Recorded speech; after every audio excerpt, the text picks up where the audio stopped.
Čaute, toto je tretí pokus, čo ideme skoro zbať challenge, takže tam Matúš sa snaží trafiť tie brvna, presne takto.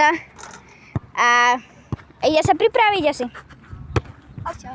No, takže ľudia, ide kopať Matúš, už má tu pripravenú loptu, mu odfúkuje, lebo fúka. A Matúš sa snaží trafiť tamto tam. Na kanál Zavinač Marek Lorko. A poď Matúš na to. Keďže som nejak o 900 menej jak Miško. Bohužiaľ Matúš netrafil vlastne brvno. Takže, kebyže neviete, tak Miško je extrémne dobrý v takýchto challenge, v takýchto technických strelách, takže očakávam, že bude mať dobré kopy. Takže prvý jeho kop. Dajte like a odber, keď a ty ma podporíte, takže pozerajte prosím.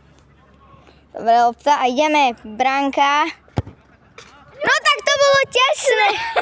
Jak naraz sme tu povedali, ľudia, bolo to tesné, bohužiaľ. Netrafil som brvno a na rade jem, pretože Matúš je na rade. Už si tu dáva loptu a ja sa idem postaviť. Takže ľudia... Dobre, takže ľudia, tu má loptu a strieľa. Bohužiaľ netrafil Matúš, čo na to hovoríš? Neviem tak dobre strieľať. Horné, jak ty.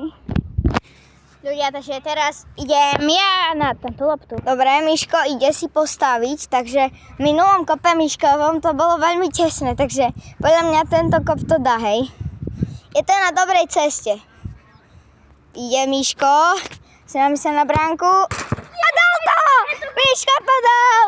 Vyhráva challenge. Takže keď sa vám toto video páčilo, tak nezabudnite dať like, samozrejme odber a taktiež aj Matúšovi. A vyhral som, takže napíšte do komentárov, Miško vyhral a tak. Čaute, Matúš, pozdrav sa.